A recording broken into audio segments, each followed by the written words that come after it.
그 지난 시간에 그 책임성에 대해서 그 정의를 내리고 공공 부분이 민간 부분보다도 책임성을 확보하는 것이 더 어렵다. 그리고 그 이유가 무엇인지 설명을 했어. 그리고 그 설명이 끝난 다음에 책임성을 유형화하는 방식이 크게 두 개 있는데, 첫 번째가 내부 통제, 외부 통제 또는 주관적 책임성, 객관적 책임성, 이렇게 유형화하는 방식이 있다. 그래서 그 유형화 관련해 가지고 프리드리하고 칼 프리드리하고 허만 파이너의 세계적 논쟁, 행정 책임성을 확보하는 방법에 관한 방법에 관한 그 세계적 논쟁의 일부를 소개했어.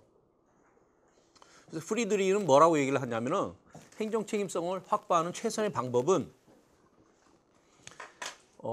행정 전문가들한테 재량을 부여하고 그들의 전문적 판단과 양식에 따라서 행정 문제를 해결하도록 위임하는 것이, 그것이 책임성을 확보하는 최선의 방식이다. 외부 통제를 통해 가지고 외부 통제를 통해서 행정 재량을 통제하는 것이, 그것이 현실적으로 가능하지도 않을 뿐만 아니라 바람직한 결과를 초래하지 못한다. 행정 재량을 일일이 일거수일투족을 다 통제하는 것도 어려울 뿐만 아니라, 그렇게 했을 경우에 현대 사회가 안고 있는 그런 복잡한 문제를 효과적으로 해결하는 데 도움을 주지 못한다. 그리고 행정 재량을 행정 전문가들한테 맡기는 것이 남용을 불러일으킬지도 모른다는 그 비판에 대해서 프리드리히는 그렇지 않다. 행정 재량을 남용하지 않을 것이다. 왜냐하면은 이들은 전문적 업무 수행 기준, 그 프로페셔널한 스탠다드와 기준과 업무 처리 기준과 그다음에 전문가적인 행위 규범에 따라서 그것에 따라서 행정 활동을 수행할 것이기 때문에 행정 재량을 우려하는 것만큼 남용하지 않을 것이고, 오히려 그 행정 재량을 통해서 현대 사회의 복잡한 그 문제를 갖다가 효율적으로 해결할 것이다. 그러면서 무슨 예를 들었냐면은 의사의 예를 들었어, 그지? 의사들이 이제 그 환자를 진단하고 그다음에 치료하는 방식을 보면은 정해진 모듈이 있잖아. 그게 프로페셔널 스탠다드야. 그리고 또 그들의 행위 규범이 있지, 그지? 행위 규범이 있다고. 근데 그것들은 프로페셔널 스탠다드는 어떻게 형성됐냐 하면은 전문가적 기술과 지식을 통해서 의사들의 오랫동안 형성된 지식과 기술을 통해서 전문적 기술과 지식의 기초에서 만들어진 프로페셔널 스탠다드가 있잖아. 거기에 따라서 업무를 처리한다는 거지. 그리고 그것을 위반해서 전문적 프로페셔널 스탠다드나 프로페셔널 노엄 오브 컨덕트, 그러니까는 행위 규범에 어긋나서 업무를 처리할 경우에는 동료 의사들로부터 비판을 받을 것이라는 거지. 그렇기 때문에 행정 재량을 주더라도 남용하지 않고 오히려 그 재량을 바탕으로 해서 보다 더 사회 문제를 효과적으로 해결할 것이다. 이런 얘기를 했어. 이제 거기에 대해서 이제 누가 비판을 하냐면은, 이제 허만 파이는 뭐라 그랬냐면은,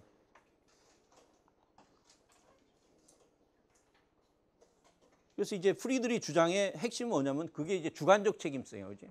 스스로 통제하도록 만드는 것. 스스로 전문가들이 갖고 있는 윤리 기준과 전문적 기준에 따라서 스스로 책임성을 확보하게 만든다. 그래가지고 그걸 갖다가 주관적 책임성 이렇게 얘기해요. 주관적 책임성을 강조한다. 프리드리히는. 그에 반해서 파이너는 외부 통제만이 행정 책임성을 확보하는 최선이자 유일한 수단이다. 이제 반대되는 입장을 취하고 있죠. 이 사람이 이제 그 주장은 뭐냐면은 민주주의 국가에서 행정가는 국민한테 직접 책임을 져야 되고, 그리고 국민의 의사를 행정 과정에 투영하기 위해서는 선출직 공직자의 정치적 통제를 받는 것이 불가피하다. 책임의 궁극적인 대상은 국민이고, 그 국민들의 의견이 행정 과정에 투영되도록 하기 위해서는 선출직 공직자, 국민의 대리인인 선출직 공직자의 통제를 받는 것이 불가피하다. 받아야 된다. 그리고 그러한 선출직 공직자에 의한 외부 통제가 약해지면은 행정 재량은 남용될 수밖에 없다. 그리고 이제 프리드리히 행정 전문가가 내면화된 그 전문적 지식과 행위 규범에 따라서 업무를 잘 처리하려고, 효과적으로 처리하고 믿고 있는데, 믿고 재량을 그들한테 부여하자고 얘기했는데, 그것은 양심과 도덕적 의무감에 호소하는 것과 같이 매우 위험하다.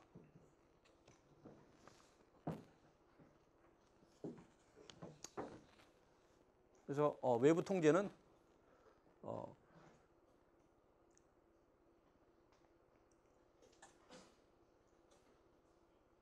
국민의 의지가 행정 과정에서 실현되도록 하기 위해서 외부 통제는 불가피하다.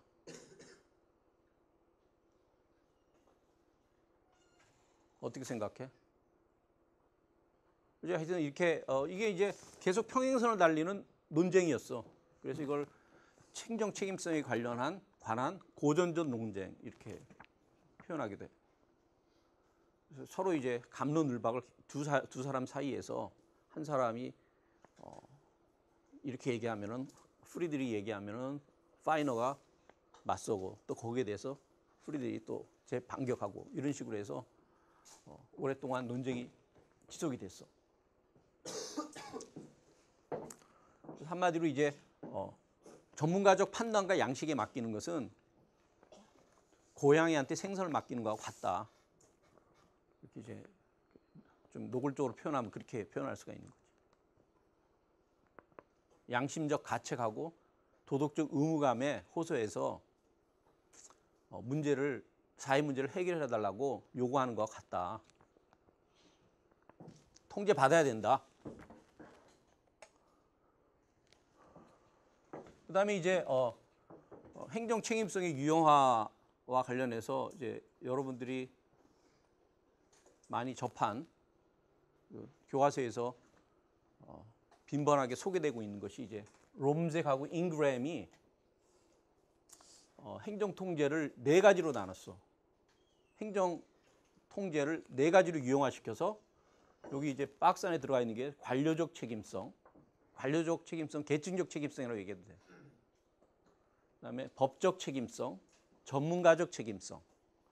전문가적 책임성이가 프로페셔널이야. 이거는 관료적이랑 bureaucratic, accountability, legal accountability, professional accountability, and political accountability. 정치적 책임성. 4가지로 유형화시켰어. 근데 이제 어떻게 이제 그 4가지로 유형화시켰냐면은 크게 2가지 변수. 통제 소재가 외부에 있냐, 내부에 있냐. 와 그 변수하고 통제 정도가 높냐, 낮냐에 따라서 이 4가지로 이렇게 구분시킨 거예요. 관료적 책임성 같은 경우에는 통제 소재가 뭐냐 하면은 통제 주체가 어디에 위치해 있느냐와 관련되는 거예요. 통제 주체가 조직 내부에 있으면은 내부에 있는 책임성의 유형은 관료적하고 전문가적 책임성. 통제의 주체가. 통제하려는 자. 통제 소스라는 게 그거야. 그다음에 통제 주체가 조직 밖에, 조직 외부에 있을 경우에 있는 경우가 법적 책임성하고 정치적 책임성이에요. 그리고 통제 정도는 통제 주체가 행정가들한테 얼마만한 통제력을 행사하느냐. 그 통제력이 높을 경우가 있고 광범위한 행정가의 활동에 대해서 통제를 행사할 수가 있고 그런 경우가 있을 거고 그런 경우가 바로 관료적 책임성, 법적 책임성이라. 통제 정도가 약한 경우, 다시 말해서 행정가들이 비교적 많은 자율성과 재량을 갖고 있을 경우, 통제가 낮다라는 것은 재량을 많이 갖는다라는 거죠. 행정 주체가 통제가 높다라는 거 어떻게 돼? 행정가가 재량이 제약된다라는 거고, 통제가 낮다라는 것은 행정 주체, 통제 주체 통제력이 낮다라는 것은 어떻게? 행정가들이 재량이 많다라는 거죠. 그런 경우는 소속되어 있는 것이 전문가적 책임성하고 정치적 책임성이에요. 그래서 이제 2x2 매트릭스에 의해서 이 네 가지 책임성의 유형을 도출해내. 이게 이제 여러분들이 그 정확하게 좀 이번 시간을 통해서 좀 정확하게 알았으면 좋겠어. 굉장히 그 알기는 아는데 상당히 그 헷갈리게 모호하게 알고 있어. 그래서 이제 하나씩 보면은 관료적 책임성, 이게 이제 계층적 책임성이라고 이제 부를 수도 있다고 얘기했어. 관료적 책임성은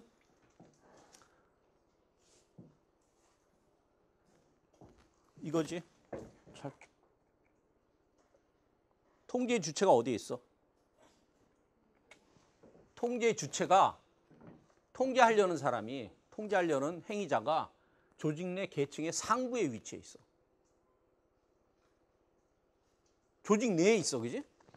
조직 내인데 조직 계층의 상부에 위치해 있어.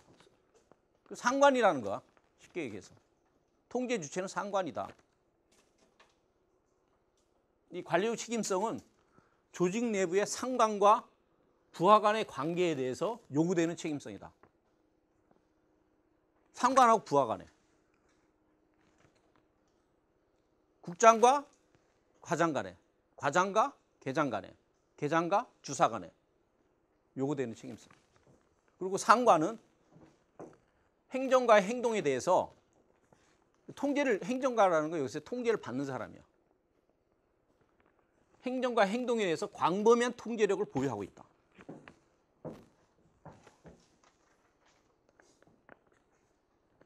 그래서 이제 이 유형에 속해 있는 거야. 관료적 책임성.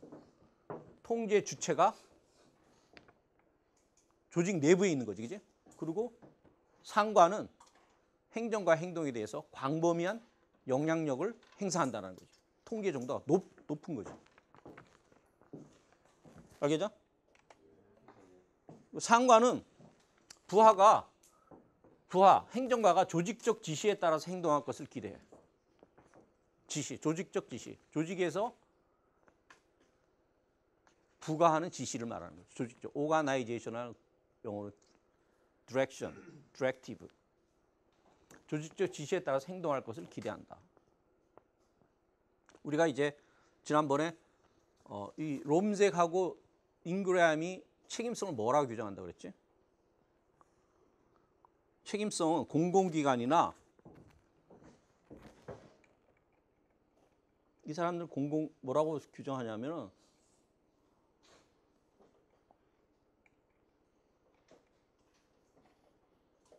여기지? 롬색하고 잉그레함은 공공기관이나 구성원이 조직의 내외에서 제기되는 다양한 기대를 관리하는 정도, 충족시키는 정도, 이걸 책임성이라고 했어. 그러니까 통제하려는 사람은 행정가에 대해서 어떤 기대를 해. 그리고 행정가는 그러한 기대를 충족시키려고 해.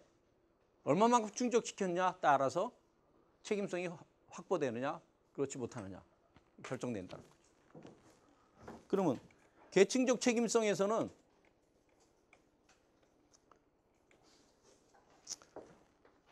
상관은 행정가에 대해서 조직적 지시에 따라 행동할 것을 기대하고 있다는 거죠.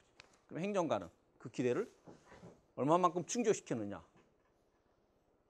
그 기대를 충족시키에 따라서 계층적 책임성이 확보되느냐 안 하느냐가 결정된다는 거죠. 상관은 행정가를 어떤 식으로 주로 통제하냐면은 감독을 해. 감독이라는 것은 영어로는 슈퍼비전이야. 슈퍼비전.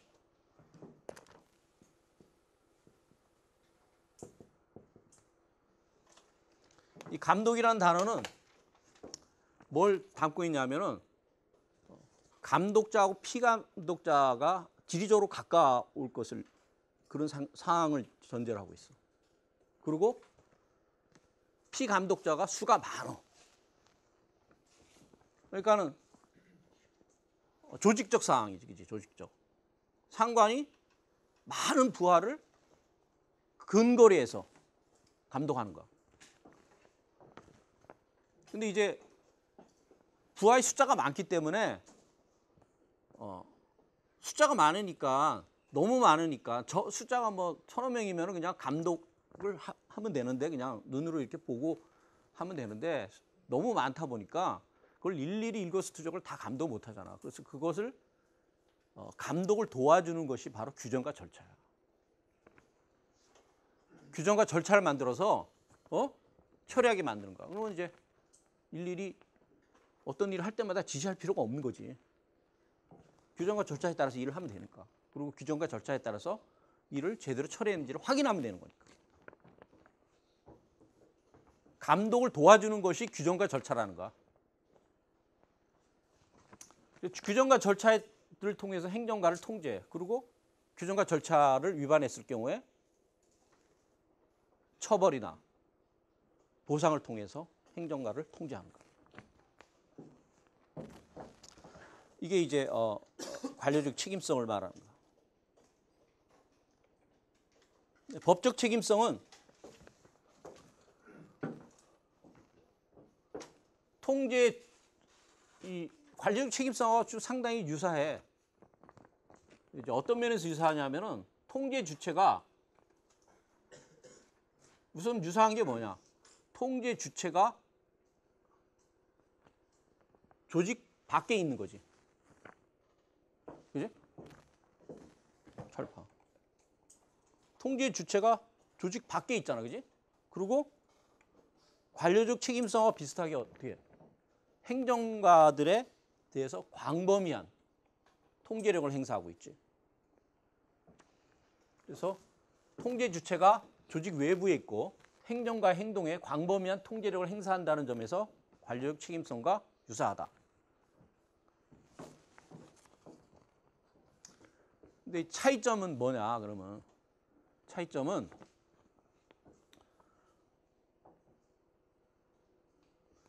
이 통제 주체와 행정가가 둘 다 비교적 자율적인 존재야.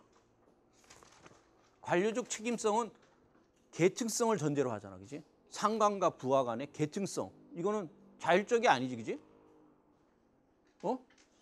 자율적인 존재가 아니지. 상관 타율적 존재지. 타율적 관계지. 타율적 관계. 그런데 법적 책임성은 통제 주체와 행정가가 비교적 자율적인 관계에 놓여 있어. 이제 대표적인 것이 어디에서 나타나냐 하면은 입법자와 집행자가의 관계. 입법자, 법을 제정하는 사람.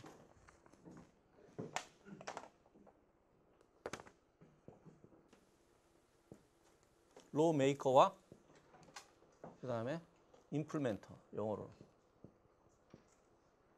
의 관계에서 요구되는 책임성이다.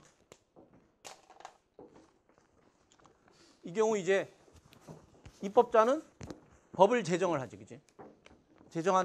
제정하고 행정가가 법을 집행해 줄 것을, 효율적으로 집행해 줄 것을, 입법자의 의도나 선호대로 집행해 줄 것을 기대하지. 그 기대를 얼마만큼 관리하느냐, 충족시키느냐에 따라서 법적 책임성이 확보되었느냐 안 했느냐가 결정된다. 응? 그지? 그 다음에 이제 통제 주체는 계층적 책임성에서 통제 방법, 통제 수단을 슈퍼비전이라고 그랬지. 슈퍼비전. 감독이야. 그리고 감독을 효과적으로 도와주는 것이 규정과 절차야. 숫자가 몇 명 없으면은, 부하가 숫자가 몇 명 없으면은 규정과 절차를 둘 필요 없어. 그리고 보고 일일이 지시하고 얘기하면 돼. 숫자가 많을 경우에는 다 볼 수가, 다 일일이 지시하고 감독을 할 수가 없지. 일일이 지시하고 명령할 수가 없다고. 그러니까 이제 규정과 절차를 두는 거야. 감독을 도와주는 역할을 하는 게 규정과. 근데 여기서는 통제 주체는 법적 관계는 로메이커 주로 임플멘터 사이에서 나타난다. 그래서 이제 법적 책임성을 얘기하는데 주로 로메이커가 통제 주체잖아, 그지? 통제 주체는 행정가, 임플멘터한테 어떤 방식을 통해서 통제하냐면은 오버사이트야. 오버사이트.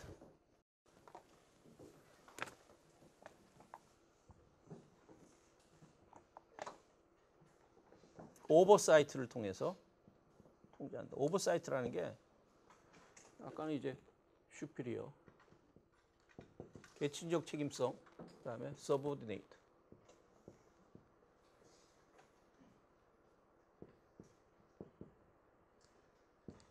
요거는 이제 하이라키컬 책임성이지.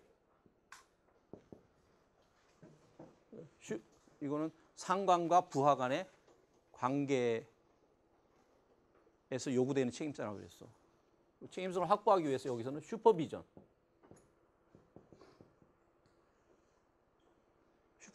슈퍼비전을 도와주는 것이 규정과 절차라. 여기서 오버사이트야. 오버사이트가 슈퍼비전을 어떻게 틀리냐면은 오버사이트는 우리는 감시라고 번역을 해. 감시하는 거. 얘가 얘가 법을 제정을 하고 임플멘터가 그 법을 제대로 집행하는지를 갖다가 오버사이트 하는 거, 감시하는 거. 주로 감시의 수단은 크게 보면 세 가지야. 모니터링, 그 다음에 인베스티게이션, 조사, 그 다음에 감사, 오디트. 요게 오버사이트의 세 가지 수단이야. 하나는 뭐라 그랬지? 모니터링.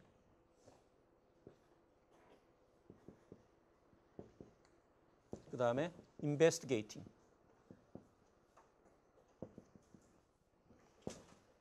auditing.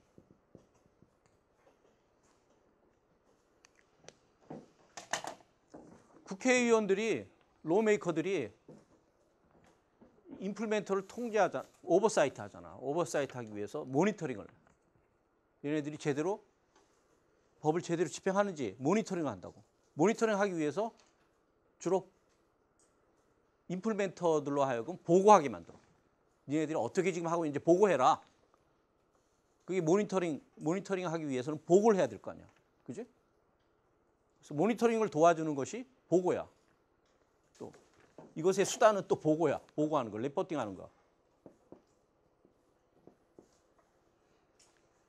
뭐가 진행되는지를 알아야지 모니터링을 할 거 아니야. 그러니까 보고하게 만들어. 그래서 그 다음에 이제 인베스티게이팅을 하게 주로 이제 어떤 수단을 타냐면 우리 같은 경우에는 이제 공무원들을 갖다 국회 출석시켜. 그래서 질문을 던져. 보고한 내용을 바탕으로 해가지고 이게 맞냐 틀리냐 이렇게 질문하는 거. 국회 출석권을 통해서 인베스트하는 거. 물론 국정조사권을 발동을 해가지고 인베스티게이팅 할 수도 있지. 그렇지만 보통 많이 하는 게 그냥 더 보편적인 수단은 국회 출석을 시킨다고. TV 보면은 장관 출석시키고 무슨 실장 출석시켜가지고 질문 던지잖아. 인베스티게이팅. 그 다음에 오디팅은 이건 뭐지? 이거는 국회 출석권. 그 다음에 이거는 국정감사, 오디팅하는 거. 이 세 가지 수단이 오버사이트 수단이에요. 오버사이트하고 슈퍼비전은 여러분들이 틀리다는 개념을 알아야 돼. 슈퍼비전은 조직 내 상관과 부하 사이에 상관이 부하를 통제하기 위한 통제하는 수단을 갖다 슈퍼비전이라고 해요. 오버사이트는 비교적 자율적인 주체들 간의 통제 수단이야. 오버사이트. 이런 거를 정확하게 알고 있어야 돼. 오버사이트 수단은 모니터링, 인베스티게이팅, 오디팅이 있다.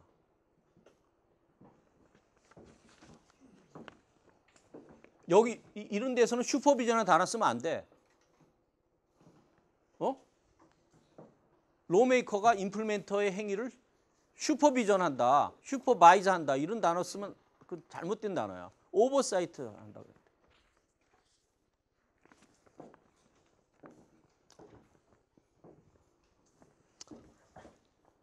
그래서 결론적으로 행정가가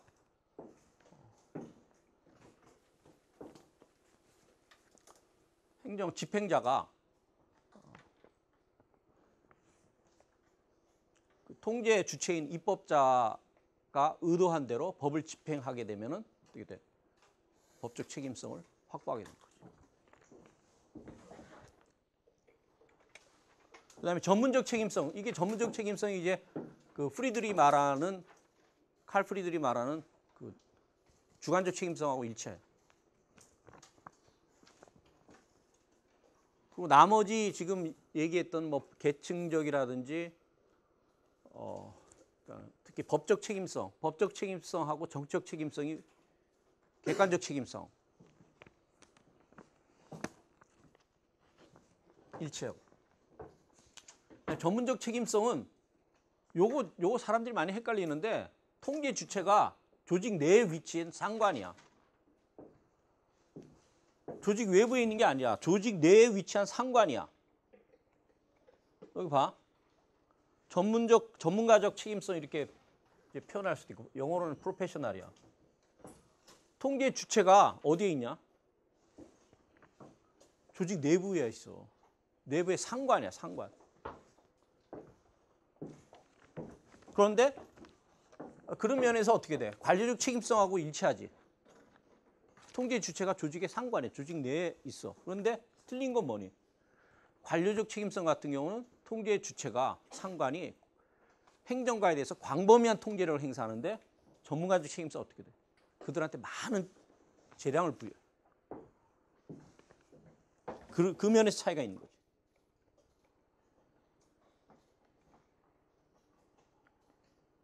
조직 내에 위치한 상관이지만 행정가의 전문성을 존중하여 행정가에게 일을 처리할 재량을 부여하고 있다. 통계 정도가 낮아. 이런 경우 어디서 많이 나타나냐면은 이 나사와 같은 전문가들로 이루어진 조직 있지. 조직에서 상관과 상관이 이제 주로 아마추어지. 관리자들은 잘 모르잖아. 상관과 전문가 행정인 간의 관계에서 요구되는 책임성이야.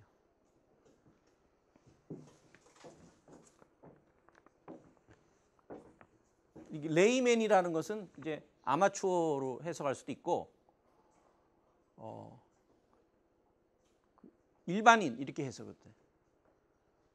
상관은 일반인이야. 전문적 지식이 없는 사람이야. 아마추어야. 근데 자기가 데리고 있는 부하들은 뭐야? 다 박사학위를 갖고 있는 사람들이야. 뭐 물리학 박사, 화학 박사. 이런 박사들로 이루어진 거. 그러니까 미국에서 이제 나사 얘기 들기도 하고 롬잭이 드는 얘는 직접 드는 얘는 저건 나사에는 내가 든 거고 롬잭이 직접 드는 얘는 미국에서 원자폭탄을 만들 때 그 원자폭탄을 만드는데 직접 참여한 사람들은 물리학자들이야. 최고의 당대 물리학자들. 아주 그냥 브릴리언트한. 근데 그 브릴리언트한 그런 물리학자들인데 그 조직의 그 원폭 그 프로젝트를 갖다 맨하탄 프로젝트라 그러는데 맨하탄 프로젝트의 총책임자는 그냥 일반인이야. 행정가야. 물리학에 대해서 잘 모르는 사람이야. 그런 경우에 이제 어떻게 되니? 행정가가 그 상관이 통제 주체가 행정가들한테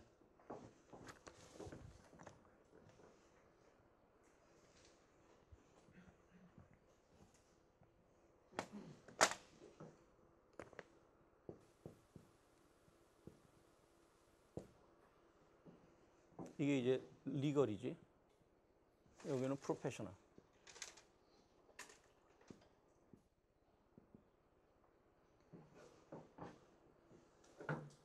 여기는 레이맨. 이게 이제 통제 주체야. 통제 상관이 일반인이야. 그리고 부하들은 어떻게 돼? 이 사람들 프로페셔널이야. 물리학 당대 최고의 물리학자들이야. 그때 맨하탄 프로젝트에 그 직접 이 프로페셔널로 부하로 참여한 사람이 행정가로 참여한 사람이 테들러인가 그래. 테들러. 그 사람이 이제 수소폭탄의 아버지라고 얘기하는 사람이 있어. 테들러. 이런 경우에 이 레이맨이 보통 일반인 상관이 프로페셔널한테 정권을 주는 거지. 이들의 전문성을 존중하는 거야. 전문적 지식과 기술을 존중해서 정권을 부여하고 니네들이 해봐라.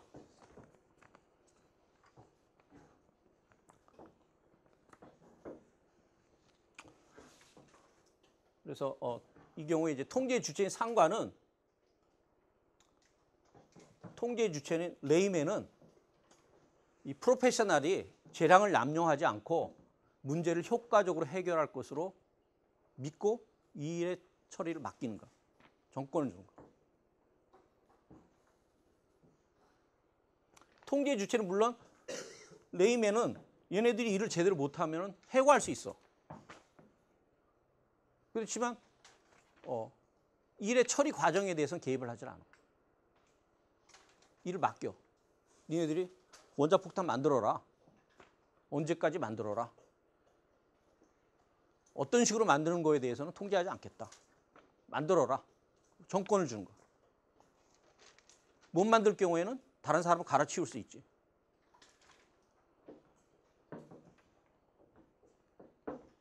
그러면 이 사람들은 전혀 그러면 통제를 안 받느냐?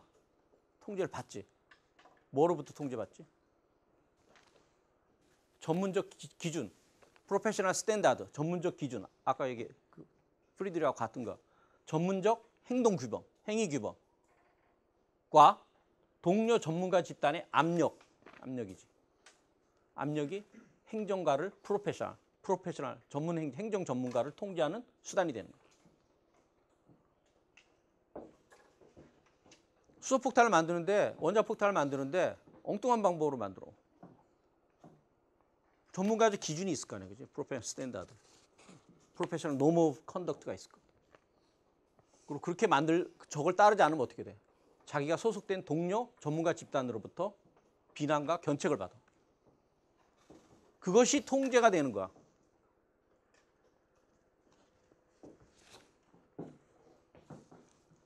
그러한 전문가적 압력 자체가 통제가 되는 거야.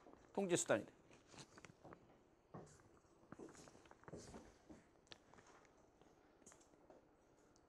문제를 이 사람들이 이제 효과적으로 전문가들이 통제 주체의 상관은 행정 전문가가 문제를 효과적으로 해결할 것으로 믿고 맡기는 거지, 그지? 그 기대를 충족시키면 어떻게 돼? 전문적 책임성이 확보되는 거고, 그렇지 못하면 전문적 책임성이 확보되지 않는 거. 이제 알겠냐? 어? 정치적 책임성.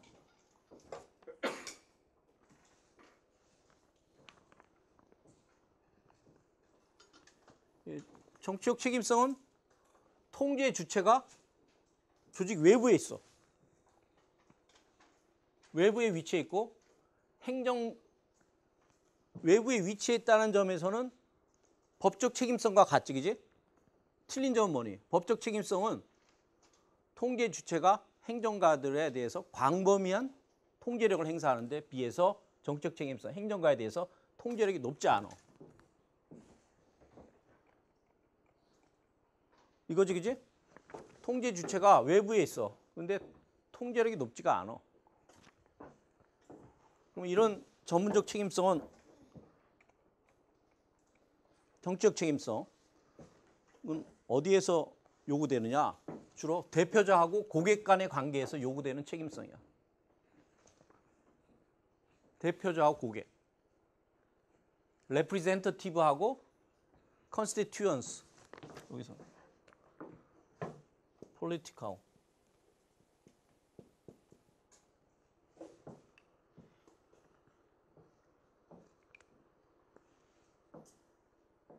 여기 이제 이 법적 책임성은 하이라키칼 책임성, 슈퍼비전을 통해서 통제하고, 리걸은 오버사이트를 통해서 통제하고, 레이맨은 여기서는 통제 수단이 얘는 트러스트하고 맡기는 거지. 트러스트, 그지? 실질적인 통제 수단은 뭐라 그랬지? 프로페셔널 스탠다드, 프로페셔널 norm of conduct, and peer pressure, peer group pressure. 이게 통제 수단이 되는 거야. 그 다음에 political은 representative와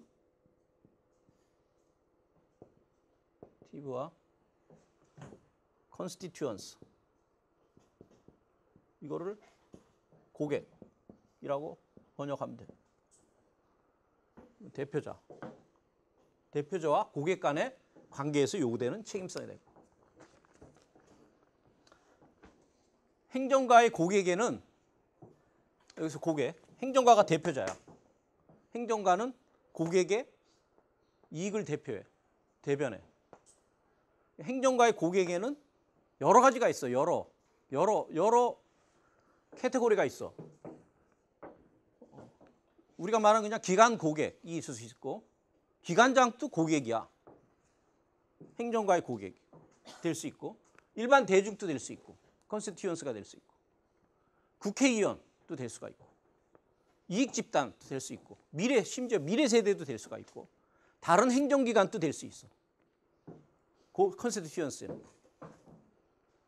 컨스티튜언스가 다양하지. 정책 책임성 같은 경우.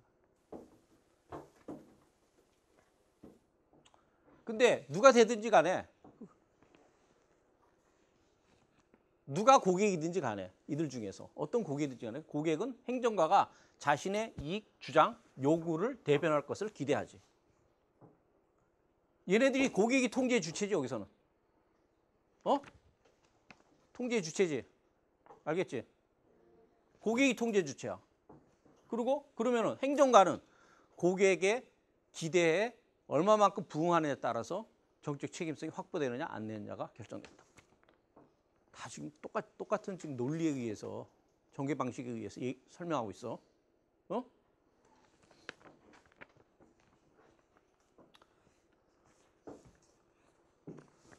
그러면 통제 주체가 통제하는 방식이 뭐냐? 이게 이제 통제하는 방식인데, 통제 수단은 여기서 슈퍼비전, 오버사이트, 여기서는 피어 그룹스 프레셔, 프로페셔널 스탠다드 앤드 norm of conduct 이렇게 얘기했어. 여기는 통제 방식이 뭘까? 통제 주체 거꾸로 얘기해야 되지, 여기서. 이렇게 와야 된다, 그지? 여기가 컨스티튜언스가 와야 돼, 그지?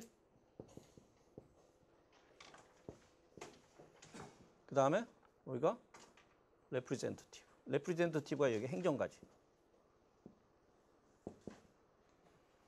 여기서는 행정가의 형태가 서버디네이트 형식으로 나타나고 임플리멘트 형식으로 나타나고 여기는 프로페셔널 형식으로 나타나고 이거 레프리젠터티브로 나타나고.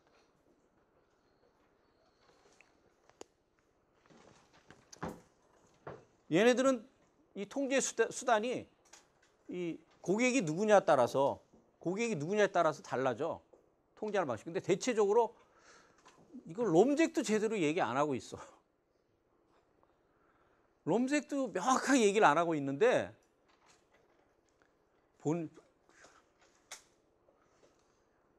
내가 이 수업 위해서 롬잭 논문 읽어봤어. 여러분들 이것만 읽고 내가 수업하는 줄 알아? 절대 그렇게 수업 못해. 다 읽었던 거야 옛날에. 읽었던 건데 다시 읽어. 그리고 다시 찾아봐. 이 수업을 하기 위해서 공간 안 시켜가지고 있지. 한 번 수업, 한 주 수업할 때 위해서 내가 논문 한 7개 정도 읽어. 영어 논문. 이게 장난 수업이 아니야. 너 이 대나트 책만 읽어서 될 줄 알아? 절대 못해. 이게 뭐냐면 얘네들은 컨스티튜언스 얘네들을 어떻게 통제하냐면은 political 서포트를 통해서 서포트를 강화시키냐 철회하느냐를 통해서 통제. 컨스티튜언스가 생각할 때 컨스티튜언스는 이 여러 가지 다 될 수 있다고 그랬지. 기관장도 될 수 있고 국회의원도 될 수 있어. 그다음에 고객도 될 수 있고 이익집단도 될 수 있어. 걔네들이 컨스티튜언스 입장에서 봤을 때 레프레젠터티브가 자신의 이익을 대변하는 식으로 행동하면 어떻게 돼? 정치적 지지를 강화시켜줘. 더 강한 정치적 지지를 보내고 자신의 이익대로 행동하지 않으면은 제대로 대변하지 못하면 정치적 지지를 철회해버려. 이 정치적 지지야. 이 부분은 롬잭도 제대로 얘기 안 하고 있어. 정치적 지지를 통해서 통제하고 정치적 지지를 강화시키느냐 철회시키느냐를 통해서 통제.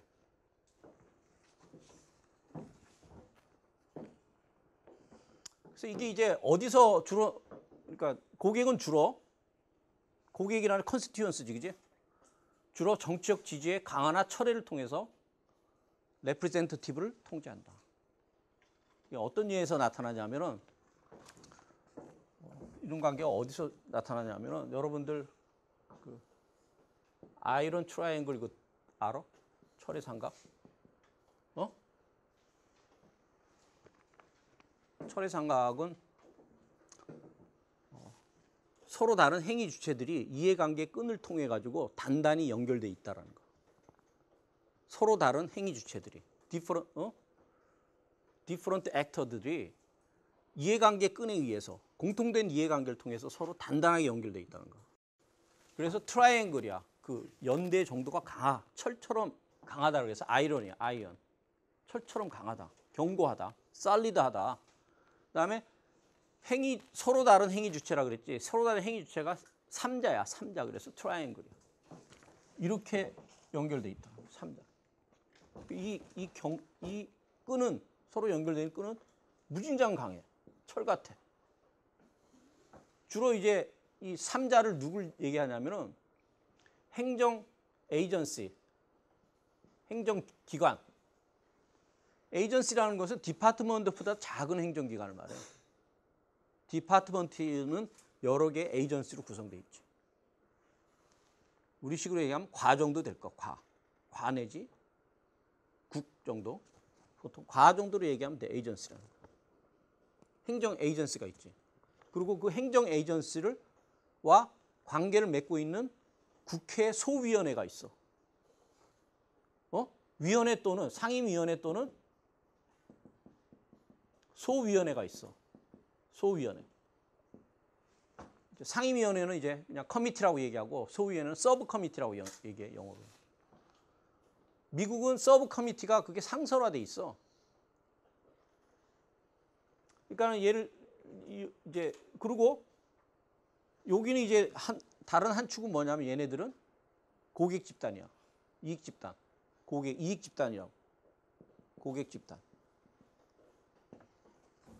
그리고 이들이 건설에 관련되는 정책들은 독점을 해. 이 3자들이. 3자들이 연대를 통해서 건설 특정 정책 영역을 독점을 해. 그 특정 정책 영역을 독점한다는 것은 그 관련된 정책들을 자기네들이 다 만든다는 거야. 만드는 과정에서 다른 이물질이 개입하는 것을 다 차단해버려. 독점한다는 게 그 말이야. 그 관련된 정책을 이들이 다 죄다 만들고 만드는 과정에서 다른 행위자들의 개입은 허용하지 않는다. 이거.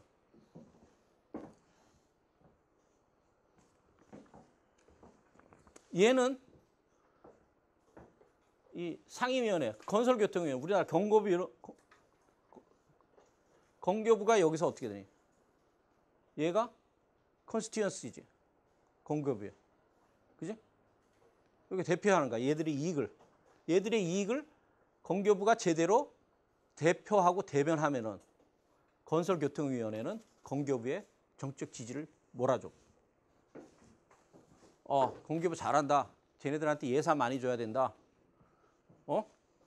그리고 우리나라 행정부서의 위상, 행정부서의 건교부의 위상을 높여줘야 된다. 지지를 보내. 얘도 마찬가지야. 얘네들 입장에서 봤을 때 건교부는 레프레젠터티브고 얘네들은 컨스티튜언스야. 그래서 건교부가 건설협회, 건설 이익을 잘 대변해서 활동을 하게 되면은 건설협회가 건설 이익들이 건교부의 컨스티튜언스가 돼가지고 밀어줘. 잘한다. 정책 지원. 잘못하면 어떻게 돼? 정책 지지를 철회해버리는 거지. 이제 더 이상 우리가 안 밀어준다. 얘네들 이제 강력한 이익 집단이 돼가지고 건교부가 이제 정책 위상을 결정하는데 기여하게 되는 거지.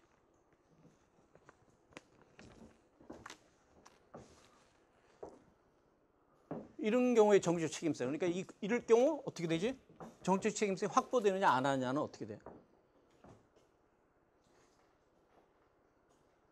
행정가가 행정 조직이 고객들의 요구나 주장이나 이익을 제대로 대변할 것을 기대하잖아. 이 사람들은 고객은 자신들의 이익을 고객은 컨스티튜언스는 레프레젠터티브가 자신의 이익 주장 요구를 대변할 것을 기대하지. 그 기대에 따라서 기대를 충족시킬 줄 경우에 정책 책임성은 확보되는 거고 그렇지 못하면 확보되지 않는 거.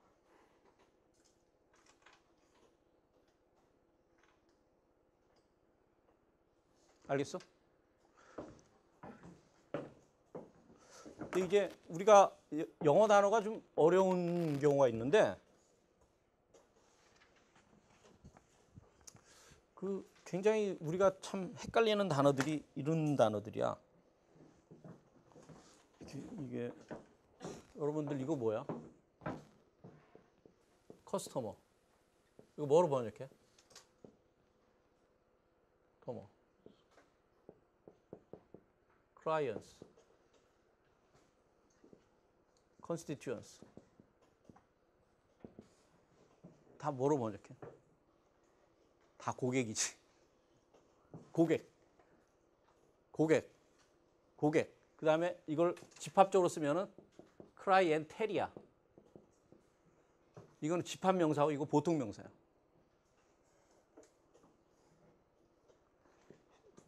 시리즈는 이게 보통명사냐 집합명사냐. 영어 수업.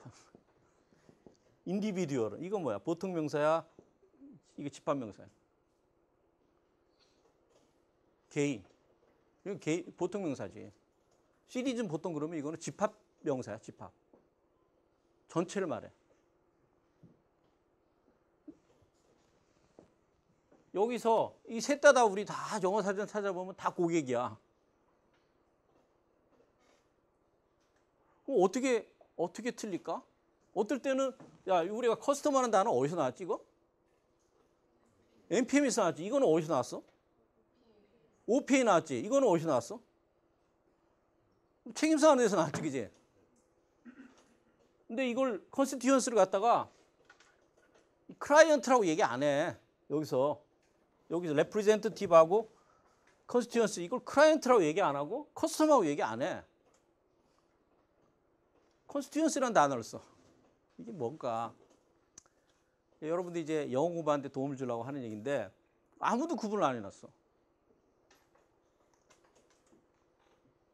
커스터머는 NPM에 나오는 단어예요, 그지? 요거는 뭐냐면은 커스터머의 특징은 뭐냐? 다 고객인데 이거는 이제 혼자 행동해, 혼자 행동해. 자기 이익을 추구하지. 혼자 이익을 추구해. 근데 클라이언트들은 어떤 의미가 있냐면은 얘네들은 집단적으로 행동해. 혼자보다는 집단적으로 행동하는데 굉장히 수동적이야. 이렇게 공공 서비스를 받는 데 익숙해. 뭘 주장을 안 해, 별로. 뭐 이걸 해달라 이렇게 주장을 안 해. 굉장히 수동적이고 의존적이야.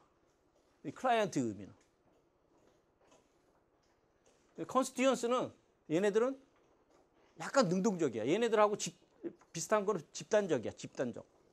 집단으로 행동하는데 약간 능동적이야. 요구도 해. 그런 의미인 것 같아. 선생님이 이제 그 영어 단어를 이렇게 보면서 느낀 의미야. 이것도 뭐 정확하지 않을 수도 있어.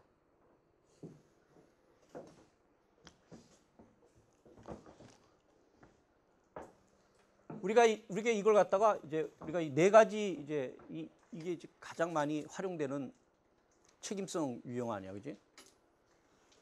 책에도 많이 소개해놨지. 근데 또 책에서도 많이 소개해놓고 나서도 정확하게 연결짓지 못하고 있어. 여러분들 확 들어와야 돼.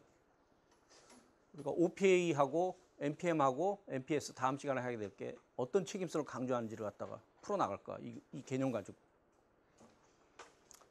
여기서 보면은 우리가 이제 책임성 유형 그럼 두 가지가 있다. 하나 첫 번째로 프리드릭 얘기했잖아, 그지? 주관적 책임성, 객관적 책임성. 어떤 게 주관적 책임성이라 그랬지? 전문적 책임성이지, 그지? 그 다음에 객관적 책임성은 여기 어디에 속해 있는 것 같아?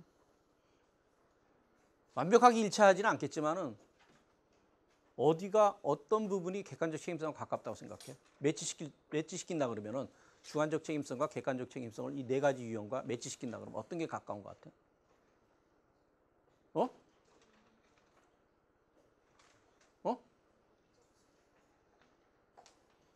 정치적 책임성하고 법적 책임성 아니니? 계층제적 책임성은 좀 아리까리해. 완전히 일치되지 않을 수가 있어. 외부 통제거든.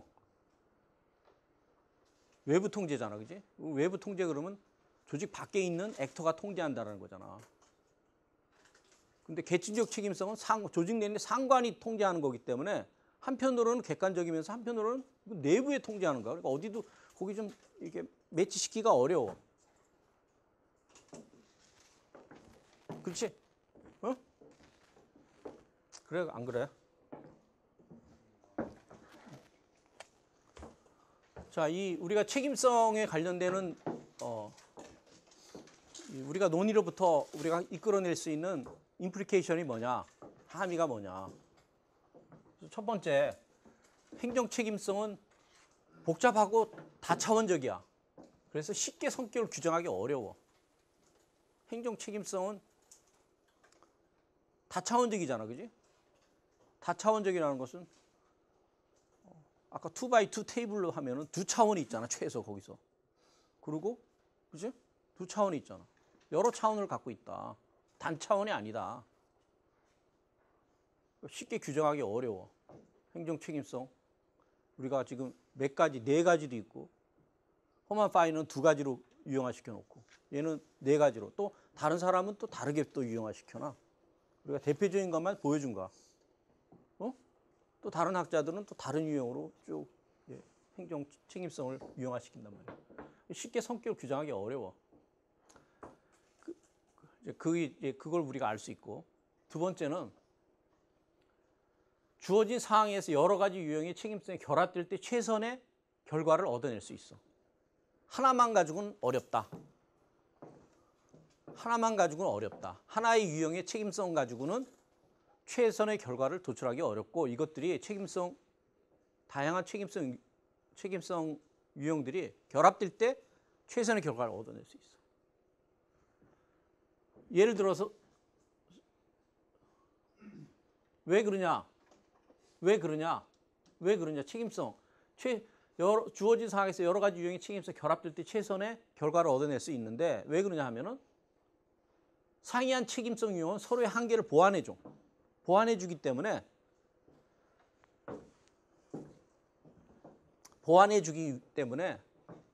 이것들이 같이 결합될 때, 결합해서 작용할 때 행정 책임성을 높여줄 수 있다.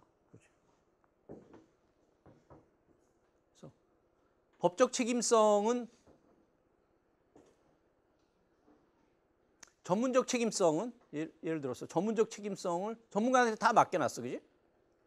맡겨놨는데 얘네들이 재량을 남용할 수도 있지, 그지? 완전히 남용할 수도 있는 거지. 예를 들어서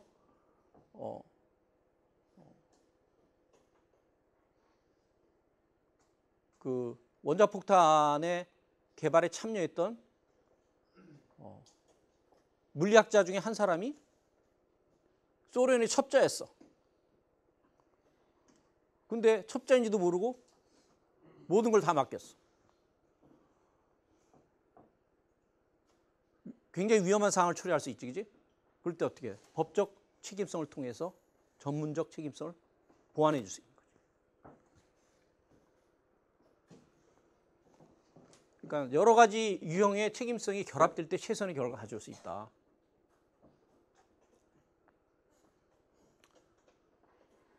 또 다른 거는 근데 이 책임성 유형은 서로 이렇게 보완적인 위치에 있는 수도 있지만은 서로 충돌하는 위치에 있을 수도 있어. 충돌하기도 해. 서로 보완해주기도 하지만 충돌하기도 해. 책임성 유형 간에 충돌이 발생하기 때문에 모든 유형의 책임성을 동시에 충족시키는 것은 불가능해요.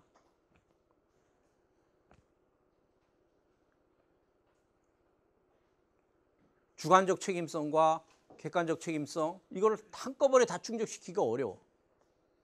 주관적 책임성 충족시키면 어떻게 돼? 객관적 책임성은 약화될 수밖에 없고. 이 둘이 충돌하는 거지. 주관적 책임성과 객관적 책임성 충돌하지, 그지? 동시에 충족시킬 수가 없어. 그런 특성이 있다 이거야. 그러니까 이게 복잡하기 때문에 책임성 확보하는 게 쉽지 않아, 그지? 쉽지 않아. 근데 한 가지 유형만 가지고는 안 된다. 우리가 최선의 결과를 얻어내지 못한다. 한 가지 유형만의 책임성 가지고는 최선의 결과를 못 얻어내. 그래서 배합을 해야 되는데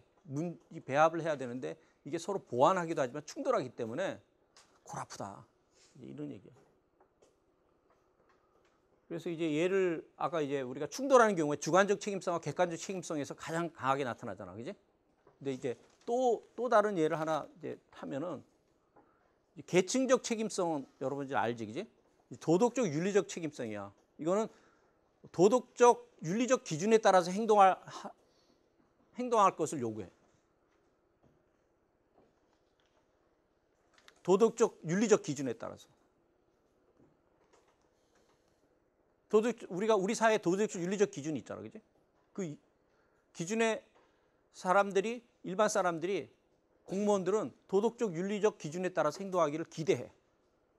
그 기대를 얼마만큼 충족시키냐에 따라서 도덕적 윤리적 기준이 책임성이 확보되냐 안 하냐가 결정되는 거야. 왜 앞에서 지금 계속 이렇게 얘기하는 것이 행정 롬잭의 그 데피니션이 참 의미가 있지, 그지? 근데 이게 이제 충돌하기가 많이 충돌하는데 이거는 전시에서 많이 벌어져. 지난번에 내가 선생님이 이제 OPA 그 책임성 얘기하면서 그때 예를 들었을까. 나치 군인들이 상부로부터 유태인을 학살하는 명령을 받아. 명령이야, 그지? 그럼 그 조직적 지시 아니야, 그지? 조직적 지시에 따라야 돼. 계층 책임성을 그래 따랐을 경우에 계층 책임성이 확보되는가, 그지? 근데 그 계층 책임성 확보됐지만은 도덕적 윤리적 책임성은 결코 지키지 못하는 거지. 구현하지 못하는 거지. 그지? 그렇죠? 그런데 이 사람이 그 신들러 리스트처럼 상부로부터 명령이 와서 유태인을 도와주지 말고 유태인을 갖다가 어렵게 만들어라 이렇게 했는데 신들러 리스트는 유태인을 도와줬어. 그지? 그 사람 왜 도와줬냐? 자신의 도덕적 윤리적 기준에 따라서 행동한 거야. 그래서 도덕적 윤리적 책임을 다했어. 그렇지만 그 사람은 어떻게 돼? 계층 책임성은 충족시키지 못하는 거지. 둘이 충돌하는 경우, 이런 경우 굉장히 많지. 신들러 리스트다 영화 봤지? 그 사람이 독일인이지만은 유태인들을 도와준다고. 도와줘서 유태인들을 많은 유태인들이 학살을 면하게 만들어줘. 유태인들이 그 고마움을 알고 이제 독일이 망한 이후에 신들러 리스트가 사업을 하다가 여러 번 말아먹었는데 유태인들이 돈을 100만 불, 200만 불 이렇게 보내줬어. 신들러 리스트한테. 그리고 또 계속 말아먹었어. 신들러 리스트가. 또 계속 보내줬어. 그리고 결국은 신들러 리스트가 그 이스라엘의 그 사람이 그 유언에 따라서 이스라엘에 묻혀 있어. 여러분은 어떤 게 맞다고 생각해요? 여러분 판단이지만은 그만큼 윤리적 책임성을 확보하기 어려워. 왜냐? 기준들이 충돌하기 때문에. 책임성 유형들이 서로 충돌하기 때문에.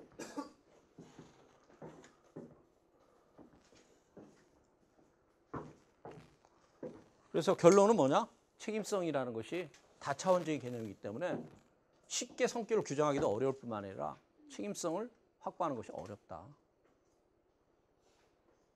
뭘 결론을 내려고 하면 이게 결론이야. 이게 결론이야. 결론 내려고 그러지 마.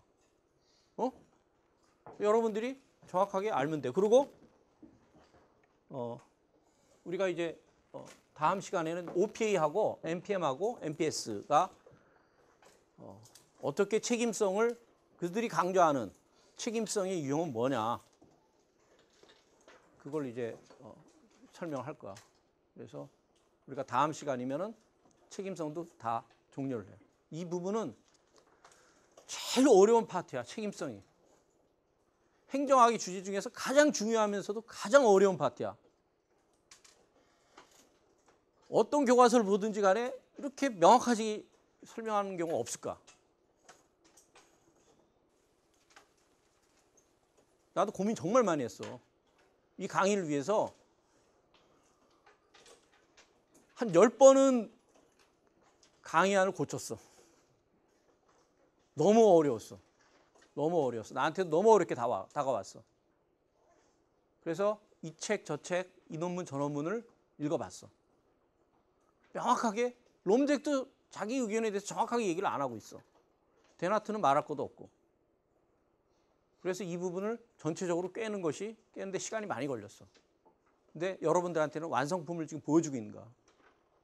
그래서 OPA, NPM 넘어가면서 그 완성품을 더 보게 될 거야. 이 수업 빠지면 무진장 손해본 거야.